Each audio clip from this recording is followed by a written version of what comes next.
يمام ويلي الهوى يمام ويليا بسمة تقهر الهموم والآمل يملاها عمر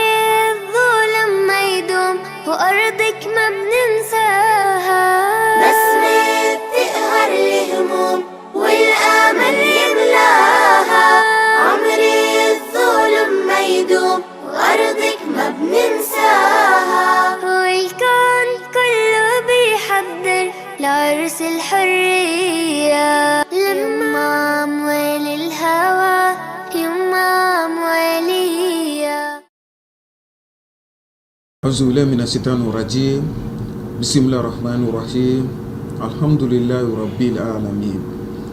ambe masara manifu ka barkada halimi sonani ga biduya idana ka tilinye ta flebo fu ka jem kan ilaje bo fu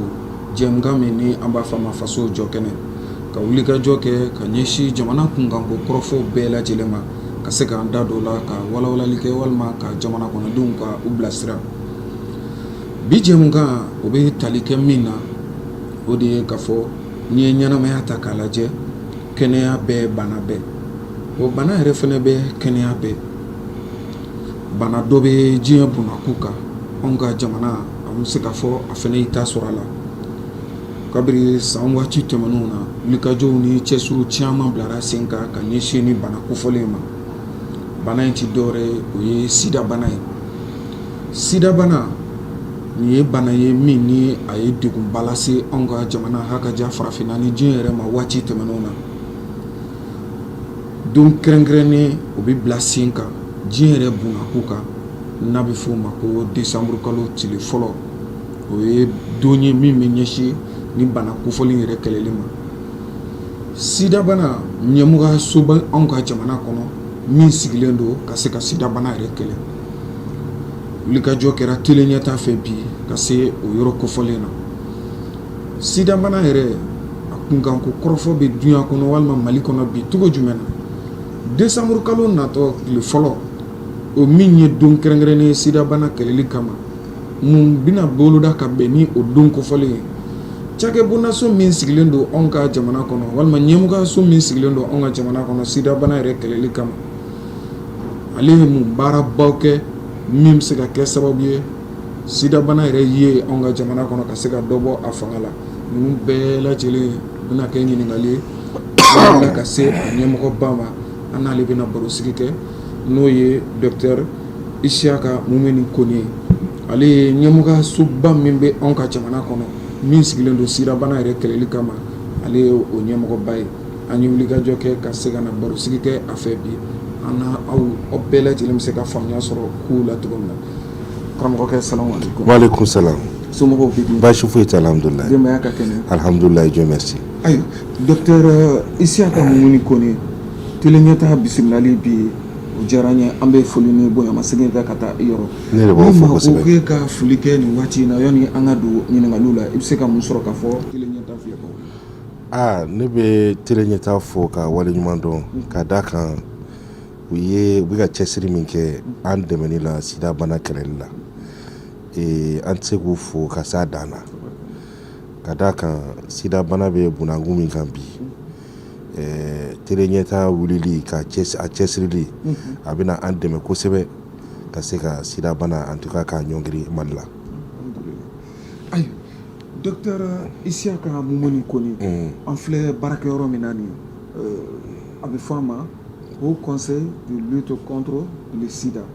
ni ye cakɛbondasoba ye ɲɛmɔgɔyaso don min sigilen don sida bana kɛlɛli kama ɲɛmɔgɔyaso in i bɛ se k'i da don a la e min ye a ɲɛmɔgɔba ye k'a ka baaraw ani a bilara sen ka waati jumɛn na ka se ka ɲɛfɔli k'an ye. A bɔra k'a fɔ ka kuma na cogo min i bɔra k'a fɔ i ka kuma na cogo min na Haut Conseil national de lutte contre le sida o ye jɛkulu ye jɛkulu min minisiri 14 o b'o jɛkulu kɔnɔna na institution 2 bɛ jɛkulu in kɔnɔna na n'o ye Assemblée nationale ani Haut Conseil national des collectivités primature gouvernement ka premier ministre o fana ka baarakɛyɔrɔ représenté le jɛkulu in kɔnɔna na o bɛɛ ka mɔgɔ bɛ jɛkulu in kɔnɔna na donc u bɔlen kɔ a la an b'a fɔ minnu ma ko kɛnyɛrɛ ye secteur privé olu fana ka mɔgɔ bɛ jɛkulu in kɔnɔna na ani kɛnyɛrɛ ye minnu b'a fɔ ma ko société civile olu fana représenteren don jɛkulu in kɔnɔna na ani an b'a fɔ minnu ma ko partenaire technique et financier baɲumankɛw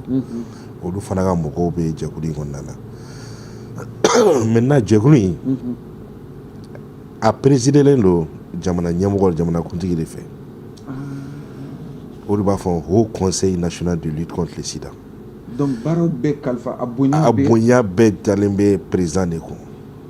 donc o jɛkulu in ka baara ye mun ye a ka baara de fɛɛrɛ o fɛɛrɛ kan ka latigɛ sida bana kɛlɛli la walo o walo kan ka kɛ sida bana kɛlɛli la musaka o musaka kan ka ɲini sida bana kɛlɛli la olu de jɛkulu in bɛ o fɔ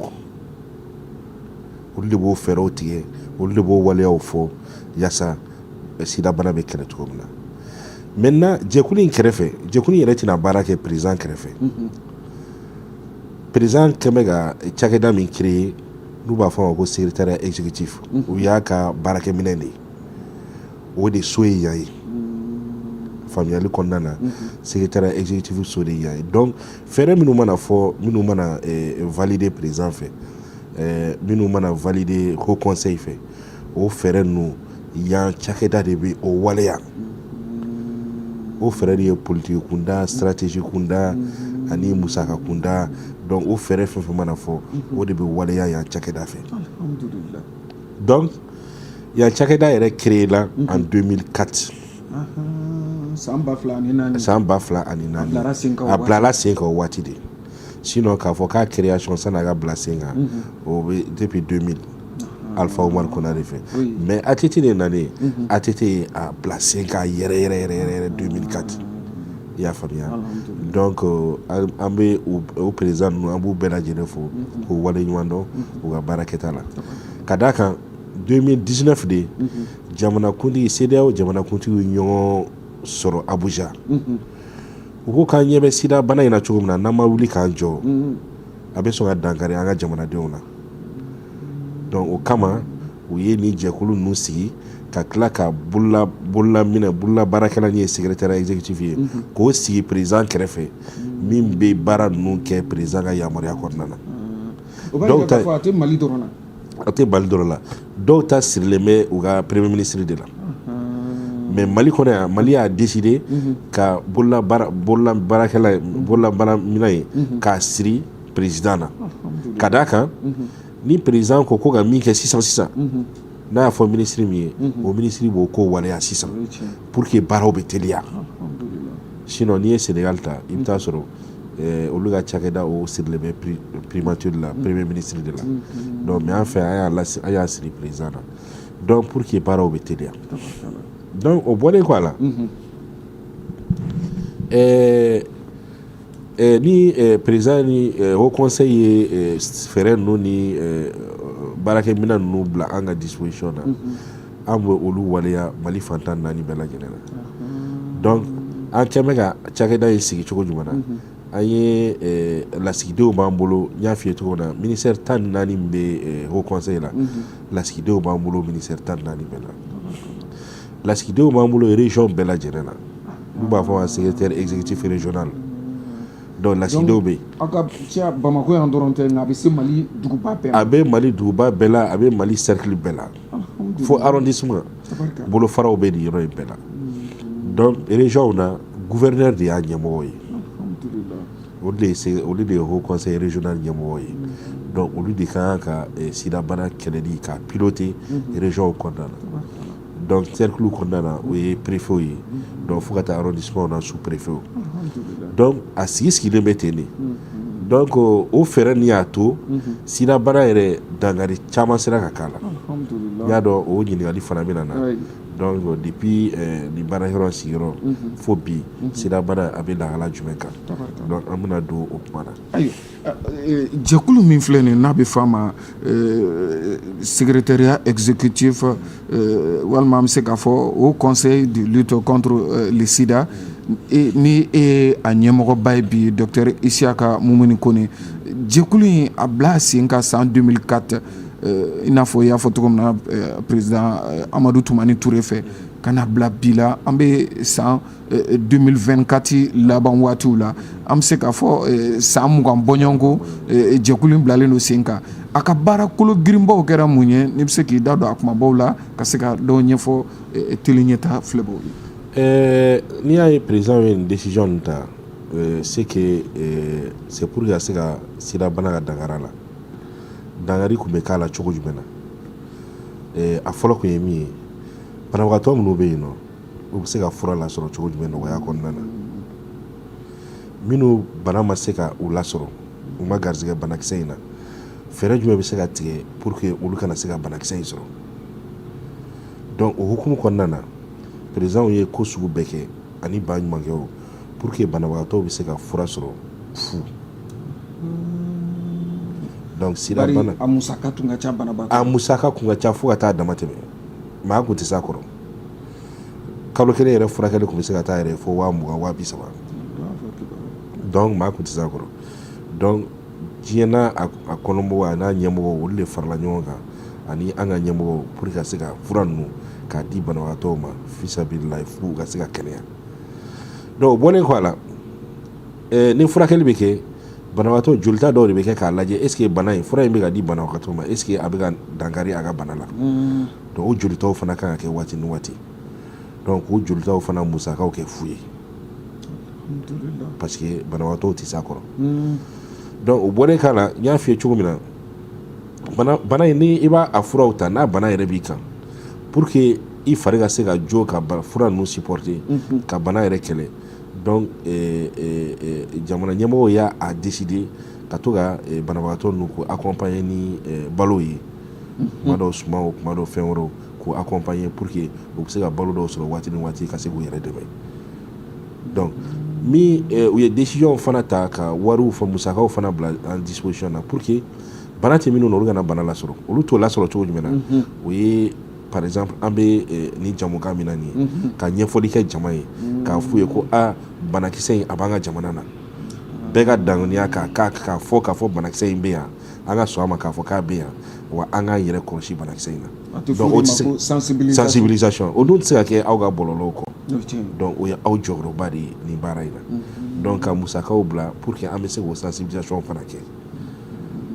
donc k'a ta 2004 la fo bi sida bana a tun bɛ maa kɛmɛ o maa kɛmɛ an tun b'a fɔ à peu près maa 2 ɲɔgɔn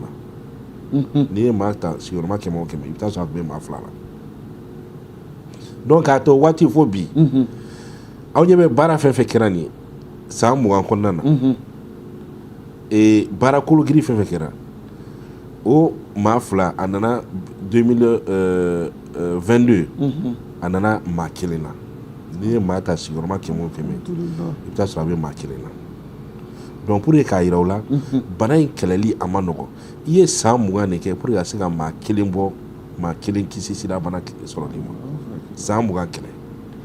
maa 100 o 100 pour que ka se ka maa 1 kisi o b'a jira k'a fɔ cakɛbondaso in jɔyɔrɔ bonyana kosɛbɛ kosɛbɛ a jɔyɔrɔ bonyana fo ka taa fɔ k'a dama tɛmɛ parce que n'i ye maa 20,000,000 ta bi ko maa 20,000,000 na maa 100 o 100 maa 2 bɛ sɔrɔ i bɛ taa sɔrɔ o ye maa 100,000 ye 200,000 personnes i bɛ taa sɔrɔ bana in tun b'o la 2014 yan fan mais an nana ye k'a fɔ 2022 a nana yɛrɛ ye fo 120,000 personnes y'a dɔn caman bɔra a la camanba de bɔra a la donc pour que k'a yira u la ni fɛɛrɛ ninnu y'a to ni waleya ninnu y'a to dɔ bɛ ka bɔ sida banabagatɔ la an ka jamana na voilà o b'a jira k'a fɔ ni cakɛbondaso kɔni jɔyɔrɔ bonyana kosɛbɛ kosɛbɛ a ka fɛɛrɛ bolodalenw na a ka baara kologirinw na min bɛ se ka kɛ sababu ye dɔw yɛrɛ bɛ se ka bɔ sida bana la cogo min na nka docteur Isiyaka Mumuni kɔni aw ni farafinna jamana tɔw fɛnɛ aw bolo dira ɲɔgɔn ma ka baara ninnu bila sen kan wa a ka diya diɲɛ ma o ni sida b'o la ka taa se jɛkulu wɛrɛw ma wa olu baaraw fɛnɛ sera ka bila sen kan ni ɲɛmɔgɔyaso in fɛnɛ fɛ wa effectivement parce que bana ye bana ye a bɛ jamana bɛɛ la jamana si tɛ se k'a fɔ ko ko sida banabagatɔ tɛ fɛ wa sida fana ye bana ye sen t'a la bolo t'a la a bɛ adamaden de minɛ o de bɛ voyager o de bɛ taa yɔrɔw la ka an b'a yɛlɛma ɲɔgɔn fɛ donc o hukumu kɔnɔna na diɲɛ bɛɛ de y'a bolo di ɲɔgɔn ma ONU SIDA à travers l'ONU SIDA ka se ka fɛɛrɛw tigɛ ani jamana ɲɛmɔgɔw pour que ka se ka sida bana kɛlɛ donc fɛɛrɛw ni musaka minnu kan ka bila baara la donc bolodi ɲɔgɔn ma diɲɛ fantan naani kɔnɔna na o ye jagosa de o ye jagosa de parce que Mali la ni e ko k'e kelen de b'i ta kɛlɛ e dun ka frontière dayɛlɛlen don fo i n'i sigiɲɔgɔnw ka jɛ ka kɛlɛ in kɛ ɲɔgɔn fɛ de an bɛ tagama ka bila ɲɔgɔn na an bɛ don ɲɔgɔn fɛ yen nɔ alors que donc fo an k'o baara ninnu de sɔn ji la kosɛbɛ donc o baara ninnu de fana sɔnna ji la kosɛbɛ pour que ka se ka dankari kɛ sida bana na sida bana a bɛ cogo jumɛn na bi Mali kɔnɔ a ka ja farafinna kɔnɔ a ka ja diɲɛ yɛrɛ kɔnɔ Dr Isiaka Mumuni Kone e min ye ɲɛmɔgɔ ye ɲɛmɔgɔso min sigilen don sida bana kɛlɛli la anw ka jamana kɔnɔ ni maa min ko sida bana bɛ dangun jumɛn na bi n bɛ se ka min f'i ɲɛna n ye a fɔ n ka kuma kɔnɔna na ka tɛmɛ n ko n'i y'a ta 2024 fo bi 2024 la à peu près maa sigiyɔrɔma 100 sida bana tun bɛ maa 2 la Mali la bon diɲɛ yɛrɛ jamana dɔw la a tun bɛ taa fo maa 3 maa 4 ɲɔgɔnnaw la i b'a faamu donc baara minnu kɛra nin Mali la k'a lajigin ka na fo maa 1 ɲɔgɔnna la en 2022 donc o b'a yira k'a fɔ baara ninnu nafa yer'o la donc diɲɛ fana kɔnɔ a bɛ ten de diɲɛ kɔnɔ jamanaw bɛɛ lajɛlen na sida bana a dɔgɔyala kosɛbɛ banabagatɔ dɔgɔyala kosɛbɛ ni cɛsiri min bilala ka kɛra cɛsiri min bilala sen kan ka banabagatɔ dɔgɔya nka an b'a fɔ an ka kuma na k'a fɔ ko ka banabagatɔ dɔgɔya k'an b'an bolo jigin o fɛn tɛ e yɛrɛ y'a ye an ye san 20 de kɛ pour que ka se ka maa 100 ka maa 1 ni kisi an ye san 20 de k'o la bon o b'a yira k'a fɔ fana baara minnu kɛra san 20 kɔnɔna na o baara in sigiyɔrɔma 2 ou bien 3 o de kan ka se ka kɛ pour que ka se ka bana in yɛrɛ nagasi k'a bɔ an ka jamana na san 10 nata kɔnɔna na o b'a yira k'a fɔ i mana nisɔndiya k'a fɔ dɔ bɔra a hakɛ la k'a fɔ i b'i bolo jigin k'a fɔ nin y'a bannen pewu an ka kɛlɛ jigi so o fɛn tɛ non o fɛn tɛ parce que a bɛ yɛlɛma cogo o cogo la san 20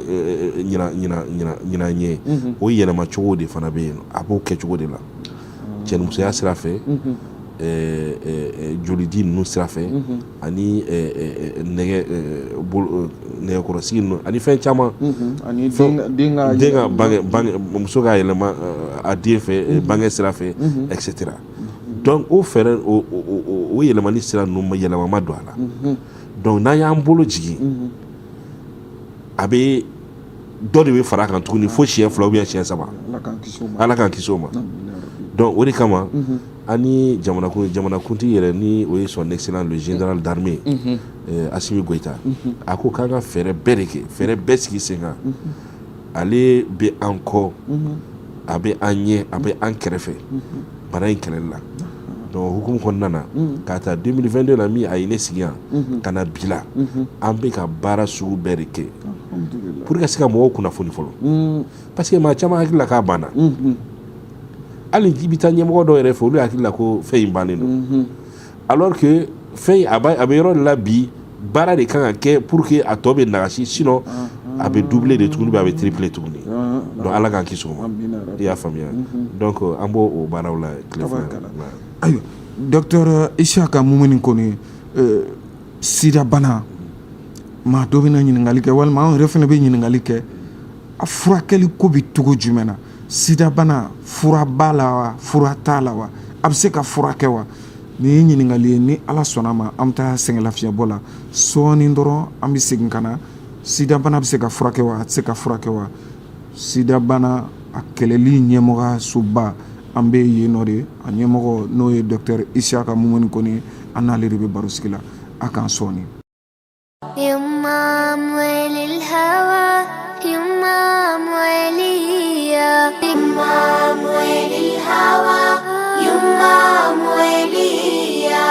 بس ما بتقهر الهموم والآمل يملاها عمر الظلم ما يدوم وأرضك ما بننساها بس ما بتقهر الهموم والآمل يملاها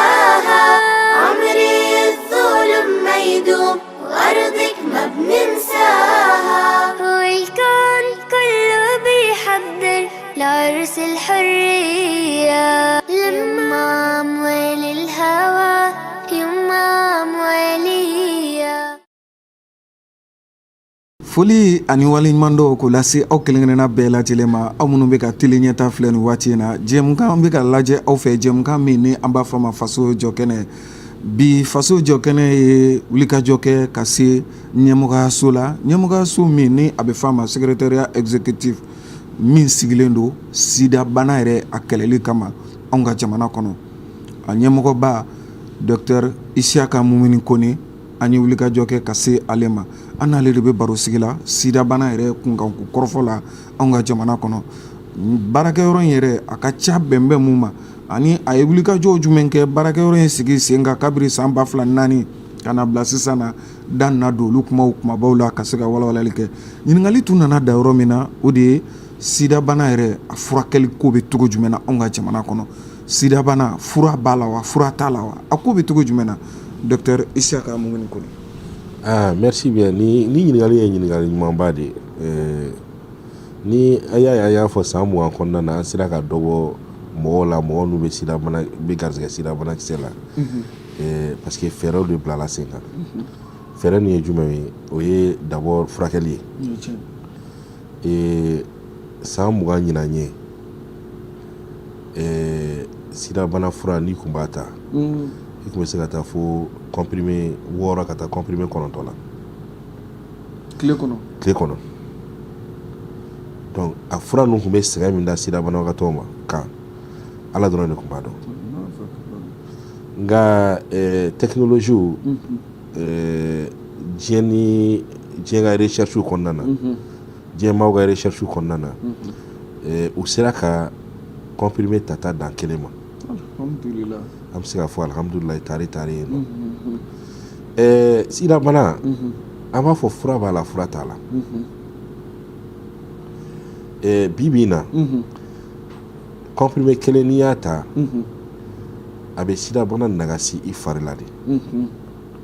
mais a t'a ban dɛ a b'a nagasi i fari la i b'i ka diɲɛ labɔ kɛ n'a ye fo ni ala yɛrɛ ta seri ma don min na ala ka wele mana se ala wele mana se ma don min na i b'i ka komi adamadenw tɔw nka a t'a ban n'i ye fura jɔ don min na n y'a fɔ cogo min na a bɛ bugu de fo siɲɛ 2 siɲɛ 3 i farikolo la donc o ye a gɛlɛya dɔ ye donc mɔgɔ o mɔgɔ sida bana b'a la il faut que i ka fura i k'a ta diɲɛ dogo don n'i y'a jɔ dɔrɔn a bɛ bugu i fari la ale fura tali ni bolojigin fɛnɛ tɛ bɛn ani bolojigin tɛ bɛn a fura tali ni bolojigin tɛ bɛn hali dɔn n kɛnɛyara n ka fisa bi n k'a ye k'a to yen n'o tɛ ale kɔni i b'a ta diɲɛ dogo don c'est comme ni diabète bɛ mɔgɔ min na i b'i ka furakɛli min kɛ diɲɛ dogo don ou bien ni tension b'i la i b'i ka comprimé ta diɲɛ dogo don donc sida bana fana nana o bonanko kan donc fura in n'i b'a ta a ka ca ala fɛ i b'i ka vie sexuelle u b'a fɔ cogo jumɛn i ka cɛnimusoya sira fɛ cɛnimusoya sira fɛ i tɛ banakisɛ in yɛlɛma o ye avancé ba ye nin ko in na nin bɛɛ dɔgɔtɔrɔya ye développement min kɛ yiriwali min kɛra dɔgɔtɔrɔya ɲinini minnu kɛra o bɛɛ de y'a to nin ko ninnu sera ka kɛ ka dɔ bɔ furakisɛ hakɛ la en même temps n'i bɛ fura in ta n'a nagasira i fari la i bɛ se yɔrɔ dɔ la i tɛ se k'a yɛlɛma mɔgɔ wɛrɛ fɛ alhamdulillah i y'a faamuya donc o ye nafaba de ye donc o de kama an bɛ ko sugu bɛɛ de la pour que sida banabagatɔ fɛn fɛn bɛ Mali kɔnɔ an ka se k'a bɛɛ lasɔrɔ k'a bɛɛ kunkanko kɔrɔfɔ k'a bɛɛ lakodɔn o de ye gɛlɛya fɔlɔ ye n'a bɛɛ lakodɔnna an bɛ se k'a bɛɛ bila fura kan donc n'a bɛɛ sera ka bila fura kan dɔrɔn donc n y'a f'i ye cogo min na u tɛ se k'a yɛlɛma maa wɛrɛ fɛ donc o de y'a avantage ba ye mais o bɛ lasɔrɔ cogo jumɛn na fo maliyɛn bɛɛ ka joli sɛgɛsɛgɛ de kɛ fo maliyɛn bɛɛ de ka sɔn o de yɔrɔ in yɛrɛ ye gɛlɛya ye o yɔrɔ de ye gɛlɛya fo maliyɛn bɛɛ ka sɔn joli sɛgɛsɛgɛ ma bari bana tɛ sɛbɛn maa ten kan a tɛ sɛbɛn maa ten kan i y'a faamu fo bɛɛ de ka sɔn joli sɛgɛsɛgɛ ma o de kama président ko k'an ka joli sɛgɛsɛgɛ waati o waati occasion b'an bolo an ka joli sɛgɛsɛgɛ an k'a kɛ donc a y'o min fana fɔ président ye fɔ i b'a fɔ k'ale yɛrɛ de bɛ nin domaine in kɔnɔna na wa an y'o baara min kɛ an ye maa caman de sɔrɔ a bɛ maa min na o joli sɛgɛsɛgɛ joli sɛgɛsɛgɛw senfɛ an mana taa joli sɛgɛsɛgɛ kɛ yɔrɔ o yɔrɔ en tout cas an kɔni jiginnenba o ye maa 3 ye donc joli sɛgɛsɛgɛ dɔrɔn de bɛ se k'a dɔn o dɔrɔn de bɛ se k'a to pour que k'a dɔn ko sida banakisɛ bɛ kari la donc o de fana ye ko in gɛlɛyama yɔrɔ ye fo maliyɛn bɛɛ de ka sɔn joli sɛgɛsɛgɛ ma n'i sɔnna joli sɛgɛsɛgɛ ma ni ala y'i garizigɛ a la donc i bɛ bila fura kan joona o fana b'a to i ni bɛ kisi i bɛ maa wɛrɛ fana kisi i y'a faamu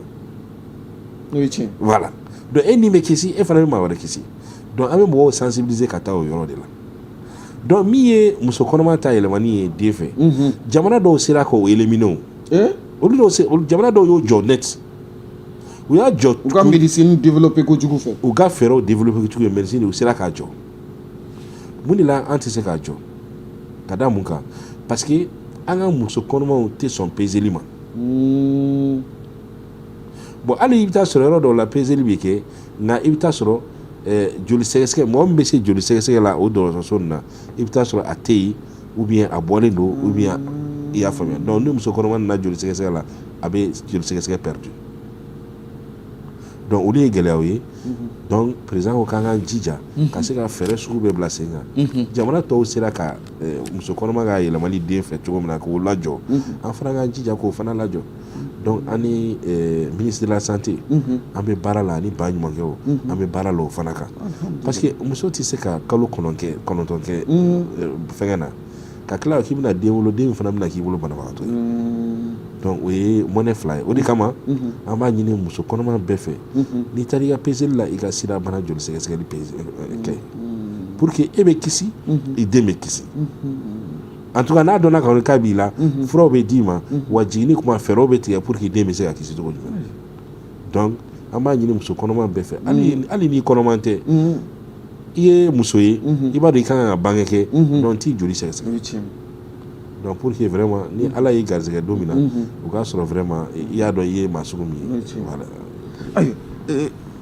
an bɛ ɲɛmɔgɔyaso la ɲɛmɔgɔyaso min sigilen don sidabana kɛlɛli kama anw ka jamana kɔnɔ ni an b'a fɔ o ma secrétariat exécutif haut conseil de lutte contre le sida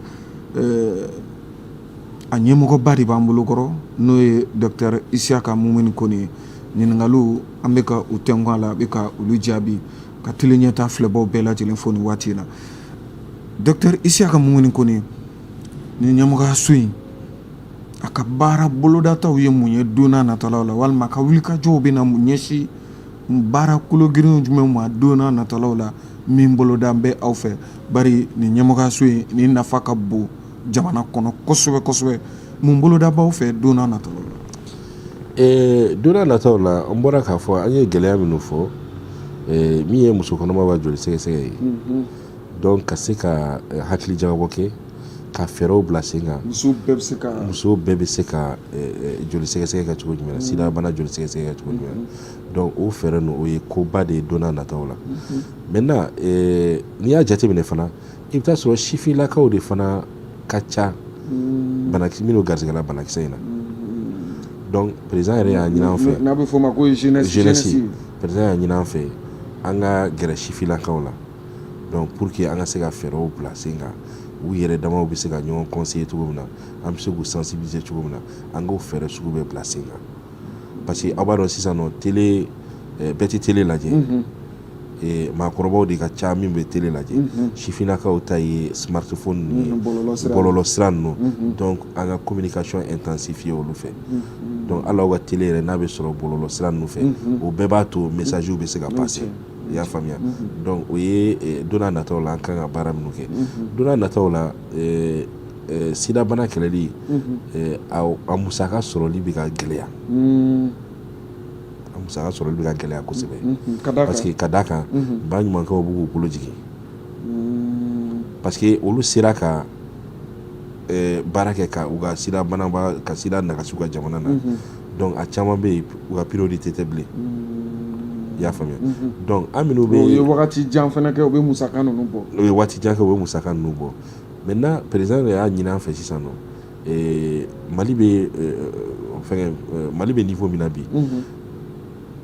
fɛn fɛn ye kɛnɛya ye a ye fɛn damadɔni fɔ en tout cas kɛnɛya b'a la Mali yɛrɛ kan ka se k'i jɔ n'i ka banabagatɔ ye fɔlɔ. Donc ko an ka hakili jagabɔ kɛ min b'a to an yɛrɛ jamana in yɛrɛ bɛ se ka musakaw bila sen kan. En tout cas hali ni ba ɲumankɛ bɛ na a bɛ an dɛmɛ de mais a b'a sɔrɔ kɔni misi biɲɛ kɔni b'an bolo fɔlɔ. I y'a faamuya. Donc o baara ninnu an ka kan k'o kɛ. Donc baara wɛrɛw ka kan ka kɛ min ye sensibilisation ninnu. Kimɛli dɔw tun bɛ yen nɔ Mali yɛrɛ sen kun t'o kimɛliw la k'a lajɛ adamadenw kunnafoni gɛlɛya jumɛnw b'a la insuffisance jumɛnw b'a la donc o kimɛli ninnu kɛ donc ɲinan yɛrɛ de ne sera ka Mali don o jamanaw fɛ minnu b'o kimɛli ninnu kɛ donc an ka kan k'o kimɛli ninnu fana kɛ k'o lase pour que an ka fɛɛrɛ ninnu an ka se ka a fɛsɛfɛsɛ ka ɲɛ ka se ka a baaraw ka se ka nafa se an ma n'an b'a waleya. I y'a faamuya. Donc o ye san natɔ an bɛna baara kɛ kosɛbɛ fɛn minnu kan. Donc an ni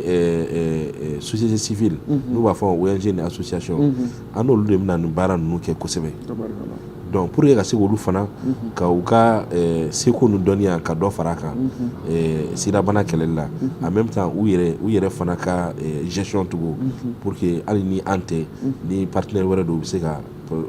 financement ɲini ka se ka baaraw waleya. Voilà donc an bɛna baara kɛ olu kan pour que ka se ka vraiment dɔ fara o fɛnw kan. Voilà. Ayiwa Docteur Isiaka Mumuni Kone ɲɛmɔgɔ ye ɲɛmɔgɔso min sigilen don sidabana kɛlɛli kama an ka jamana kɔnɔna na. Décembre kalo tile fɔlɔ o ye don kɛrɛnkɛrɛnnen diɲɛ bunnaku kan min bɛ ɲɛsin sidabana yɛrɛ kɛlɛli ma diɲɛ fantan 4 bɛɛ lajɛlen na. Décembre kalo tile fɔlɔ natɔ wulikajɔ jumɛn bolo da bɛ aw fɛ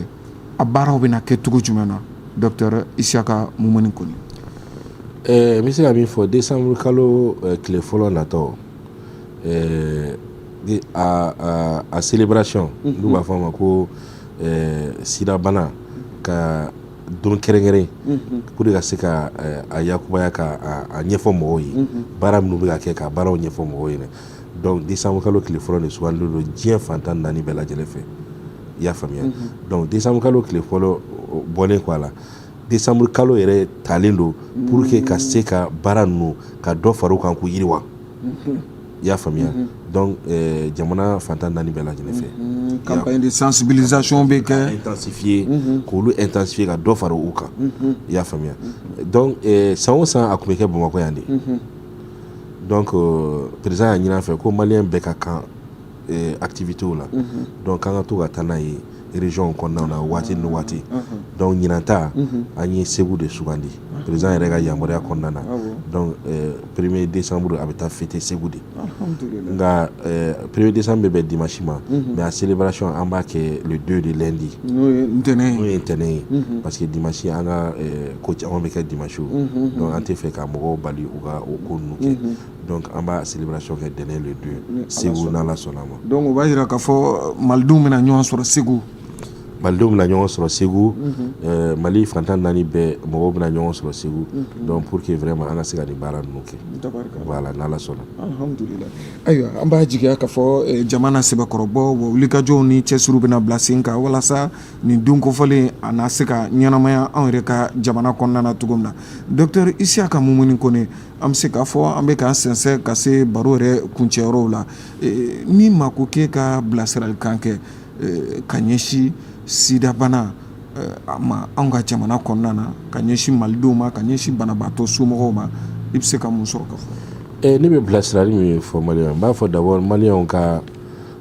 a bila u kunna k'a fɔ ko sidabana ye bana ye a bɛ Mali in kɔnɔna na wa a bɛ ka kɛ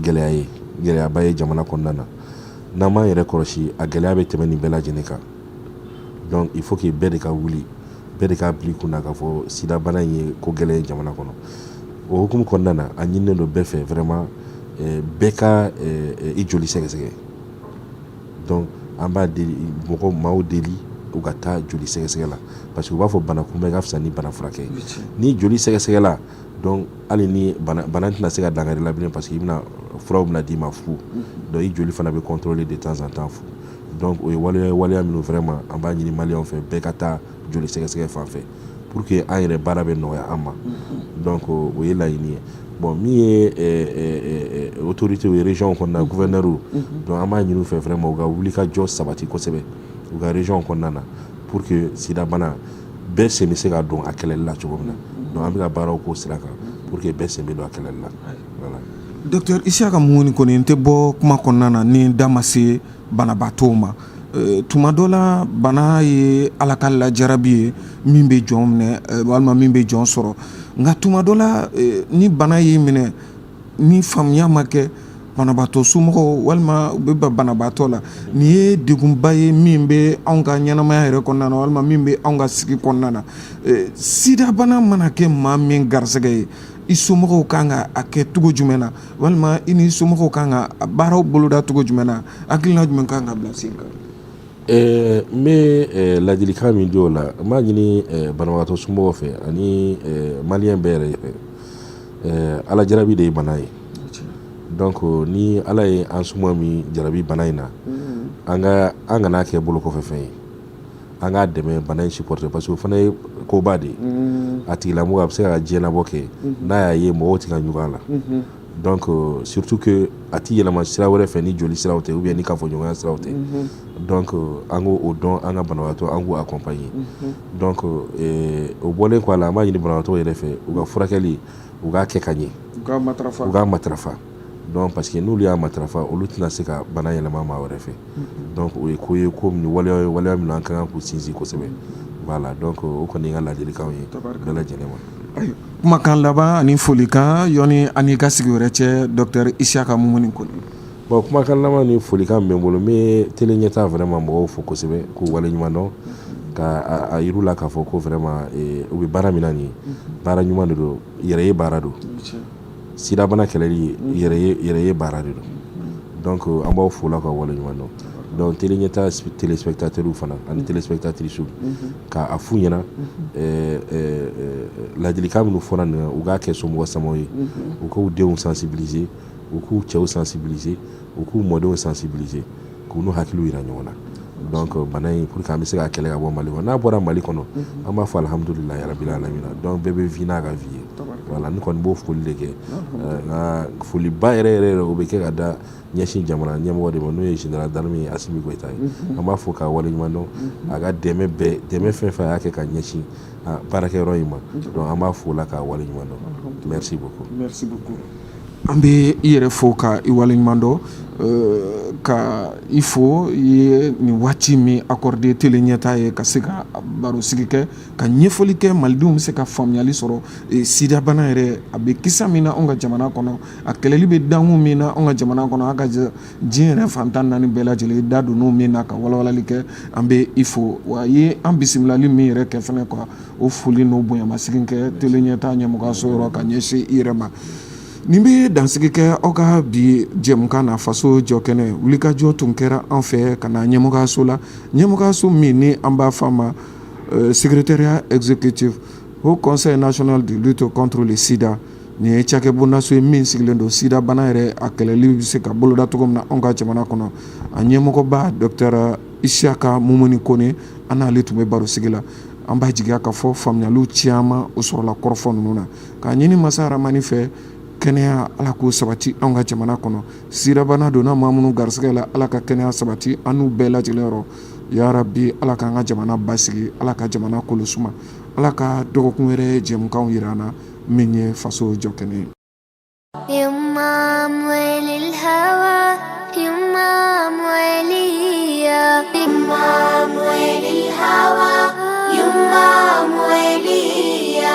بس ما بتقهر الهموم والآمل يملاها عمر الظلم ما يدوم وأرضك ما بننساها